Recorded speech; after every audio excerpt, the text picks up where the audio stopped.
ओम नमो नारायण। आज मार्गशीर्ष मास की आखिरी गुरुवार के दिन सुनिए गुरुवार यानी कि बृहस्पतिवार की व्रत कथा। तो चलिए आज की कथा हम प्रारंभ करते हैं। दोस्तों, अगर आपको हमारी ये वीडियो अच्छी लगी हो तो लाइक शेयर और सब्सक्राइब करना ना भूलें। बहुत पुराने समय की बात है, एक बड़ा ही प्रतापी तथा दानी राजा था। वह प्रत्येक गुरुवार को व्रत रखता है, पूजन करता था। ये सब बातें उसकी रानी को अच्छी नहीं लगती थी। ना वह व्रत करती, ना ही किसी को एक पैसा तक दान में देती। राजा को भी ऐसा करने से हमेशा ही मना किया करती थी। एक समय की बात है कि राजा शिकार खेलने वन को चले गए। घर पर रानी और दासी थी।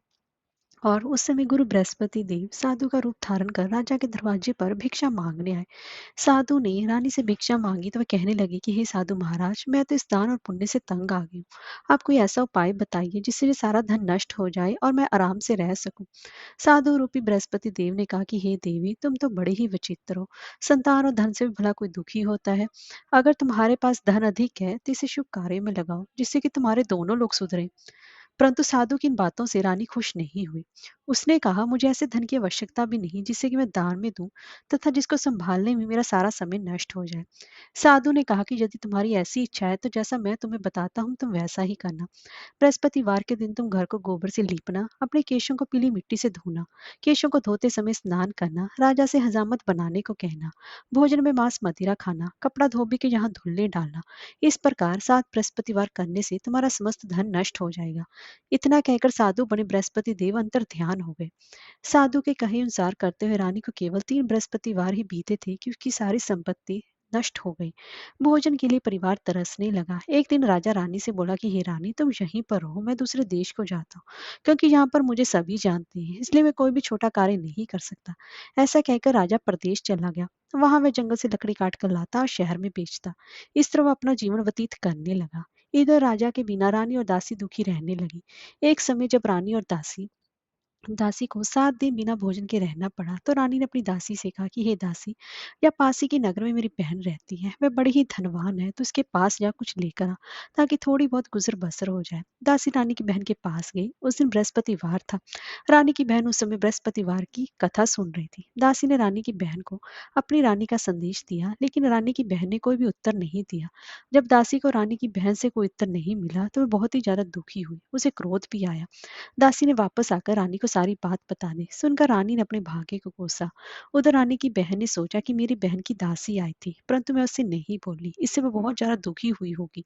कथा सुनकर और पूजन समाप्त कर वह अपनी बहन के घर गई और कहने लगी कि हे बहन, मैं बृहस्पतिवार का व्रत कर रही थी, तुम्हारी दासी गई थी, परंतु जब तक कथा होती है तब तक ना ही तो उठते हैं और ना ही बोलते हैं, इसलिए मैं नहीं बोली। कहो दासी क्यों गई थी?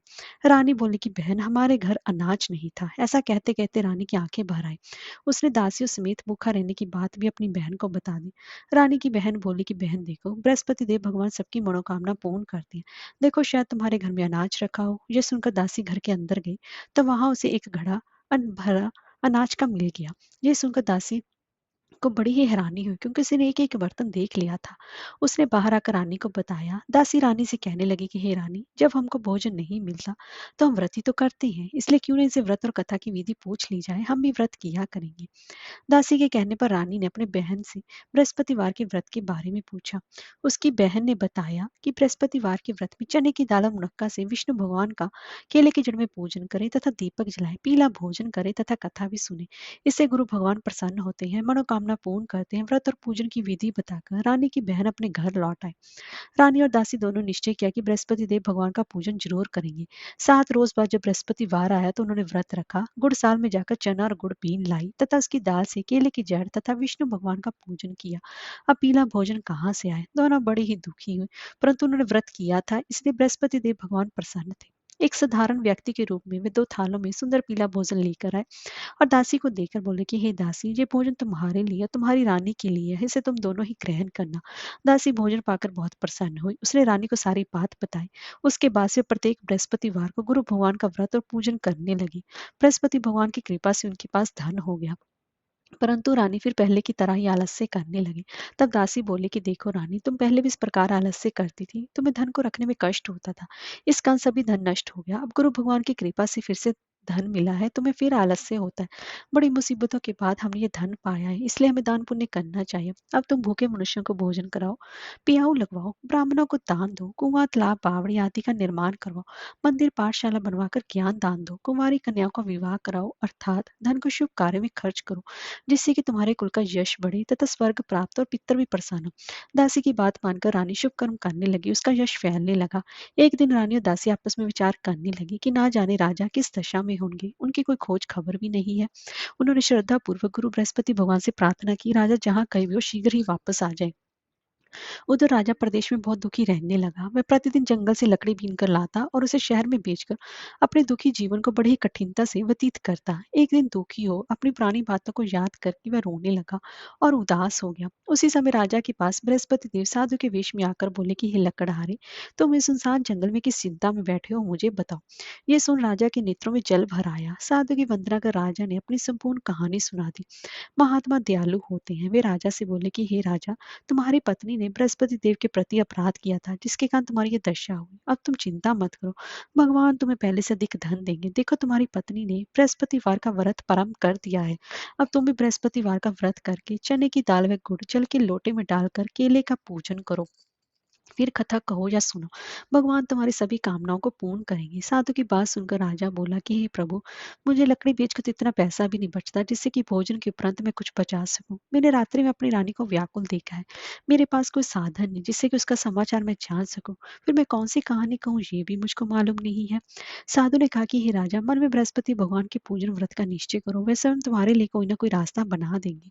बृहस्पतिवार के दिन तो रोजाना की तरह लकड़ियां लेकर शहर में जाना, तुम्हें रोज से दुगना धन मिलेगा, जिससे कि तुम भली भांति भोजन भी कर लोगे तथा बृहस्पति देव की पूजा का सामान भी आ जाएगा। जो तुमने बृहस्पति देव की कहानी के बारे में पूछा वो इस प्रकार है। प्राचीन काल में एक बहुत ही निर्धन ब्राह्मण था, उसके कोई संतान न थी। वह नित्य पूजा पाठ करता, उसकी स्त्री न स्नान करती न किसी देवता का पूजन करती। इस कारण ब्राह्मण देवता बहुत दुखी रहते थे। भगवान की कृपा से ब्राह्मण के यहाँ एक कन्या उत्पन्न हुई। कन्या बड़ी होने लगी, प्रातः स्नान करके वे भगवान विष्णु का जाप करती, बृहस्पतिवार का व्रत भी वे करने लगी। पूजा पाठ समाप्त कर पाठशाला जाती तो अपनी मुट्ठी में जौ भर के ले जाती और पाठशाला के मार्ग में डालती जाती। लौटते समय वही जौ स्वर्ण के हो जाते तो उनको बीन कर घर ले आती। एक दिन वह बालिका सूप में सोने के जौ को फटक कर साफ कर रही थी कि तभी उसकी माँ ने देख लिया और कहा कि हे बेटी, सोने के जौ को फटकने के लिए सोने का सूप भी तो होना चाहिए। दूसरे दिन गुरुवार था। कन्या ने व्रत रखा, बृहस्पति देव से सोने का सूप देने की प्रार्थना की। बृहस्पति देव ने उसकी प्रार्थना स्वीकार कर ली। रोजाना की तरह वह कन्या जौ फैलाती हुई पाठशाला चली गई। पाठशाला से लौटकर जब वह जौ बीन रही थी तो बृहस्पति देव की कृपा से उसे सोने का सूप मिला। उसे वह घर ले आई और उसे जौ साफ करने लगी, परंतु उसकी माँ का वही ढंग रहा। एक दिन की बात है, कन्या सोने के सूप में जब जौ साफ कर रही थी उस समय उस नगर का राजकुमार वहां से निकला। कन्या के रूप और कार्य को देखकर उस पर मोहित हो गया। राजमहल आकर वह भोजन तथा जल त्याग कर उदास होकर लेट गया। राजा को जब राजकुमार द्वारा अन्न जल त्यागने का समाचार ज्ञात हुआ तो अपने मंत्रियों के साथ वह अपने पुत्र के पास गया और कारण पूछा। राजकुमार ने राजा को उस लड़की के घर का पता भी बता दिया। मंत्री उस लड़की के घर गया। मंत्री ने ब्राह्मण के समक्ष राजा की ओर से निवेदन किया। कुछ ही दिनों बाद ब्राह्मण की कन्या का विवाह राजकुमार के साथ संपन्न हो गया। कन्या के घर से जाते ही ब्राह्मण के घर में पहले की भांति गरीबी का निवास हो गया। एक दिन दुखी होकर ब्राह्मण अपनी पुत्री से मिलने गए। बेटी ने पिता की अवस्था को देखकर अपनी माँ का हाल चाल पूछा। ब्राह्मण ने सभी हाल कह सुनाया। कन्या ने बहुत सा धन देकर अपने पिता को विदा कर दिया, लेकिन कुछ दिनों के बाद फिर वही हाल हो गया। ब्राह्मण फिर अपनी कन्या के यहाँ गया और सभी हाल कहा तो पुत्री बोली कि हे पिताजी, आप माता जी को यहाँ पर लेकर आइए, मैं उन्हें विधि बता दूंगी जिससे कि गरीबी दूर हो जाए। ब्राह्मण देवता अपनी स्त्री को साथ लेकर अपनी पुत्री के पास राजमहल पहुंचे तो पुत्री अपनी माँ को समझाने लगी कि हे माँ, तुम प्रातःकाल स्नान आदि करके विष्णु भगवान का पूजन करो तो सब दरिद्रता दूर हो जाएगी। परंतु उसकी माँ ने उसकी एक भी बात नहीं मानी। वह प्रातःकाल उठकर अपनी पुत्री की बची जूठन को खा लेती थी। एक दिन उसकी पुत्री को बहुत गुस्सा आया, उसे अपनी माँ को एक कोठरी में बंद कर दिया। प्रातःकाल उसे स्नान आदि करके पूजा पाठ करवाया तो उसकी माँ की बुद्धि ठीक हो गई। इसके बाद वो नियम से पूजा पाठ करने लगी और प्रत्येक बृहस्पतिवार को व्रत करने लगी। इस व्रत के प्रभाव से मृत्यु के बाद वह स्वर्ग को गई। वह ब्राह्मण भी सुख पूर्वक इस लोक का सुख भोग स्वर्ग को प्राप्त हुआ। इस तरह कहानी कहकर साधु बने देवता वहां से चले गए। धीरे धीरे समय व्यतीत होने पर फिर बृहस्पतिवार का दिन आया। राजा जंगल से लकड़ी काटकर शहर में बेचने गया। उसे उस दिन और दिनों से अधिक धन मिला। राजा ने चना गुड़ आदि लाकर बृहस्पतिवार का व्रत किया। उस दिन से उसके सभी क्लेश दूर हुए, परंतु जब अगले गुरुवार का दिन आया तो वह बृहस्पतिवार का व्रत करना ही भूल गया। इस कारण बृहस्पति भगवान नाराज हो गए। उस दिन उस नगर के राजा ने विशाल यज्ञ का आयोजन किया था तथा अपने समस्त राज्य में ये घोषणा करवा दी थी कि सभी मेरे यहाँ भोजन करने हैं, किसी के घर चूल्हा न चले। इस आज्ञा को जो न मानेगा उसको फांसी दे दी जाएगी। राजा की आज्ञा अनुसार राज्य के सभी वासी राजा के भोज में सम्मिलित हुए, लेकिन लकड़हारा कुछ देर से पहुंचा, इसलिए राजा उसको अपने साथ महल में ले गए। जब राजा लकड़हारे को भोजन करा रहे थे तो रानी की दृष्टि उस खूंटी पर पड़ी जिस पर कि उसका हार लटका हुआ था। उसे हार खूंटी पर लटका दिखाई नहीं दिया। रानी को निश्चय हो गया कि मेरा हार इस लकड़हारे ने चुरा लिया है। उसी समय सैनिक बुलवाकर उसको जेल में डलवा दिया। लकड़हारा जेल में विचार करने लगा, ना जाने कौन से पूर्व जन्म के कर्म से मुझे ये दुख प्राप्त हुआ है, और जंगल में मिले साधु को याद करने लगा। तत्काल ही बृहस्पति देव साधु के रूप में प्रकट होकर कहने लगे, अरे मूर्ख, तूने बृहस्पति देवता की कथा नहीं करी, उसी कारण तुझे दुख प्राप्त हुआ है। अब चिंता मत कर। बृहस्पतिवार के दिन जेल खाने के दरवाजे पर तुझे 4 पैसे पड़े मिलेंगे। उनसे तू बृहस्पतिवार की पूजा करना तो तेरे सभी कष्ट दूर हो जाएंगे। अगले बृहस्पतिवार उसे जेल के द्वार पर 4 पैसे मिले। राजा ने पूजा का सामान मंगवाकर कथा कही और प्रसाद बांटा। उसी रात्रि में बृहस्पति देव ने उस नगर के राजा को स्वप्न में कहा कि हे राजा, तूने जिसे जेल में बंद किया उसे कल छोड़ देना, वह निर्दोष है। राजा प्रातःकाल उठा, खूंटी पर हार टंगा देकर लकड़हारे को बुलाकर क्षमा मांगी तथा राजा के योग्य सुंदर वस्त्र आभूषण भेंट कर उसे विदा किया। गुरुदेव की आज्ञा अनुसार राजा अपने नगर को चल दिया। राजा जब नगर के निकट पहुंचा तो उसे बड़ा ही आश्चर्य हुआ। नगर में पहले से अधिक बाग, तालाब और कुएं तथा बहुत सी धर्मशालाएं, मंदिर आदि बने हुए थे। राजा ने पूछा, जी किसका बाग और धर्मशाला है? तब नगर के सब लोग कहने लगे कि ये सब रानी और दासी द्वारा बनवाए गए हैं। राजा को आश्चर्य हुआ और गुस्सा भी आया कि उसकी अनुपस्थिति में राजा रानी के पास धन कहाँ से आया होगा। जब रानी ने खबर सुनी कि राजा आ रहे हैं तो उसने अपनी दासी से कहा कि हे दासी देख, राजा हमको कितनी बुरी हालत में छोड़ गए थे, वे हमारी ऐसी हालत देखकर कहीं लौट ना जाए, इसलिए तू दरवाजे पर जाकर खड़ी हो जा। रानी की आज्ञा अनुसार दासी दरवाजे पर खड़ी हो गई, और जब राजा है तो उन्हें भी अपने साथ महल में लिवा लाई। तब राजा ने क्रोध करके अपनी तलवार निकाले, पूछने लगा, बताओ ये धन तुम्हें कैसे प्राप्त हुआ? तब रानी ने सारी कथा कह सुनाई। राजा ने निश्चय किया कि मैं रोजाना दिन में 3 बार कहानी कहा करूंगा और रोज व्रत किया करूंगा। अब हर समय राजा के दुपट्टे में चने की दाल बंदी रहती तथा दिन में 3 बार कथा कहता। एक रोज राजा ने विचार किया कि चलो अपनी बहन के यहाँ हो आऊं। इस तरह का निश्चय कर राजा घोड़े पर सवार हो अपनी बहन के यहाँ चल दिया। मार्ग में उसने देखा कि कुछ आदमी एक मुर्दे को लिए जा रहे हैं।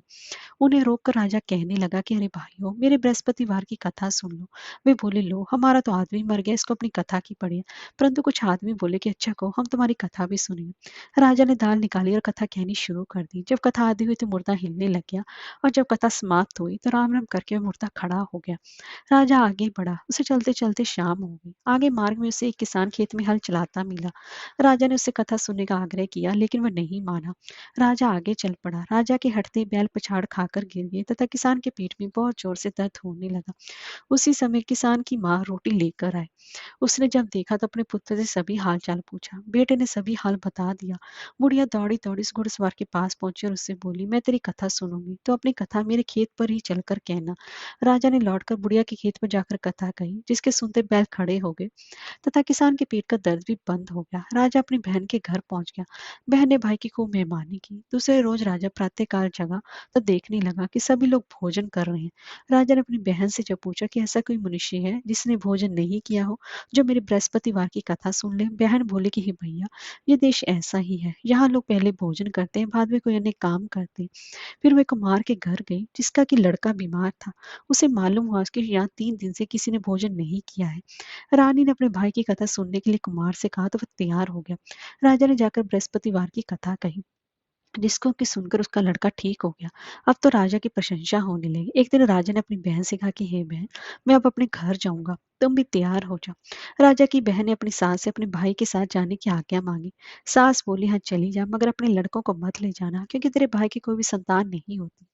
बहन ने अपने भाई से कहा कि हे भैया, मैं तो चलूंगी मगर कोई बालक नहीं जाएगा। अपनी बहन को भी छोड़कर दुखी मन से राजा अपने नगर को लौट आया। राजा ने अपनी रानी से सारी कथा बताई और बिना भोजन किए ही वह शैया पर लेट गया। रानी बोली कि हे प्रभु, बृहस्पति देव ने हमें सब कुछ दिया, वे हमें संतान भी अवश्य ही देंगे। उसी रात बृहस्पति देव ने राजा को स्वप्न में कहा कि हे राजा उठ, सभी सोच त्याग दे, तेरी रानी गर्भवती है। राजा को जानकर बड़ी खुशी हुई। 9वें महीने रानी के गर्भ से एक सुंदर पुत्र पैदा हुआ। तब राजा बोला कि हे रानी, स्त्री बिना भोजन के रह सकती है, परंतु बिना कहे नहीं रह सकती। जब मेरी बहन आए तो तुम मुझसे कुछ मत कहना। रानी ने हाँ कर दी। जब राजा की बहन ने ये शुभ समाचार सुना तो वे बहुत खुश हुई तथा बधाई लेकर अपने भाई के यहाँ आए। रानी ने अब उसे आने का उलाहना दिया। जब अपने भाई साथ ला रहे थे तब तो टाल गई। उनके साथ न आई। आज अपने आप ही भागी भागी बिना बुलाए आ गई। तो राजा की बहन बोली कि भाभी, अगर मैं इस प्रकार ना कहती तो तुम्हारे घर औलाद कैसे होती। बृहस्पति देव ऐसे ही हैं, वे सभी की कामनाएं पूर्ण करती हैं। जो सद्भावना पूर्वक बृहस्पतिवार का व्रत करता है, कथा पढ़ता है अथवा सुनता है, दूसरों को भी सुनाता है, बृहस्पति देव उसकी सभी मनोकामनाएं पूर्ण करते हैं। और जो संसार में सद्भावना से गुरुदेव का पूजन व व्रत सच्चे हृदय से करते हैं, उनकी सभी मनोकामनाएं वैसी पूर्ण होती हैं जैसी सच्ची भावना से रानी और राजा ने बृहस्पति देव की कथा का गुणगान किया तो उनकी सभी इच्छाएं बृहस्पति देव जी ने पूर्ण की। अनजाने में बृहस्पति देव की अपेक्षा नहीं करनी चाहिए। ऐसा करने से सुख शांति नष्ट होती है। इसलिए सबको कथा सुनने का प्रसाद लेना चाहिए। हृदय से मन करते जयकारा बोलना चाहिए। बोलिए बृहस्पति देव भगवान की जय। बोलिए विष्णु भगवान की जय।